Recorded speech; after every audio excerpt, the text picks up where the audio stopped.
चलिए दोस्तों बात करते हैं एक और नई क्वेश्चन के बारे में। इस क्वेश्चन में एग्जामिनर ने कहा एक मेट्रो हर 15 मिनट के बाद चलती है। एक व्यक्ति मेट्रो की ओर दौड़ रहा है, फिर वह 12 मिनट के बाद मेट्रो पकड़ता है। यदि मेट्रो की गति 16 किलोमीटर प्रति घंटा है, आदमी की गति ज्ञात कीजिए। ये एग्जामिनर मुझसे पूछ रहा है।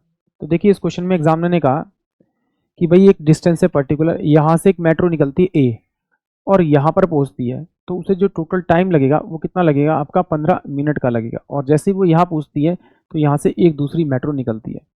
अब एग्जामिनर ने कहा कि भाई एक आदमी मेट्रो की तरफ भागता आ रहा है और मेट्रो को वो किसी एक फिक्स पॉइंट पर यहाँ पर आकर मिलता है 12 मिनट के बाद। इसका मतलब है कि इस आदमी ने यहाँ से यहाँ तक मेट्रो से मिलने तक की जो दूरी तय की है वो कितने मिनट में तय की होगी, आपके 12 मिनट में उसने दूरी तय की होगी। जब ये आदमी इस मेट्रो से मिलने तक की यानी कि यहाँ से यहाँ तक की दूरी को 12 मिनट में तय करेगा, तो मेट्रो यहाँ से यहाँ तक की दूरी को तय करने में कितना टाइम लगेगी, आपका 3 मिनट लगेगी। यानी कि मुझे कांस्टेंट डिस्टेंस मिल गया, तो इनकी मेरे को टाइम भी दे रखा है एग्जामिनर ने। तो मैन जो टाइम लेता है वो कितना लेता है, 12 मिनट लेता है, और ट्रेन जो लेती है वो 3 मिनट लेती है। इनका रेशो निकालेंगे तो 4 रेशो में 1 इनका टाइम का रेशो आ जाएगा। तो अगर मैं इनका रिवर्स कर दूं तो मेरे पास में स्पीड का रेशो आ जाएगा। ये 1 और 4 जो आ जाएगा वो इनकी स्पीड का रेशो आ जाएगा। अब एग्जामिनर ने मुझे ट्रेन की स्पीड दे रखी कितनी, 16 kilometre per hour. 16 kilometre per hour, तो इसे किससे मल्टीप्लाई करना पड़ेगा, 4 से। तो जिससे से मल्टीप्लाई करेंगे उसी से मल्टीप्लाई करेंगे, 4 किलोमीटर पर आवर की मेरी क्या आ जाएगी, मैन की स्पीड आ जाएगी। यानी कि ऑप्शन डी जो है वो इस क्वेश्चन के लिए करेक्ट होगा। अब बहुत सारे बच्चे सोच रहे होंगे सर जी ये किलोमीटर पर आवर में आपने इसकी स्पीड निकाल दी, बट ये तो आपका मिनट मिनट में।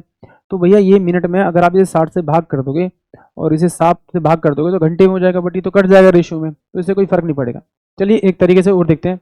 जिनका बेसिक ठीक नहीं है उनके लिए तो ये प्रॉब्लम दे रहा होगा, समझ में नहीं आ रहा होगा क्या किया। एक्चुअली देखिए एग्जामिनर ने कहा है कि भाई यहाँ से एक ट्रेन निकलेगी ए और यहाँ पहुंचेगी, तो पहुंचेगी कितने मिनट में, आपका 15 मिनट में पहुंचेगी। अगर वो 15 मिनट में पहुंचेगी तो उसने टोटल डिस्टेंस यहाँ से तक टोटल डिस्टेंस कितना कवर किया होगा।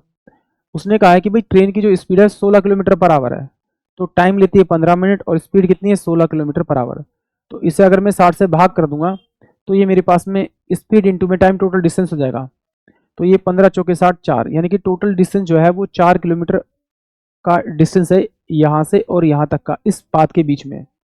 अब एग्जामिनर ने कहा कि भाई एक ट्रेन जो है, एक ट्रेन को ना आदमी यहाँ पर मिलता है 12 मिनट के बाद में इसका, और एग्जामिनर ने मुझे ट्रेन की जो स्पीड दे रखी है वो 16 किलोमीटर पर आवर दे रखी है।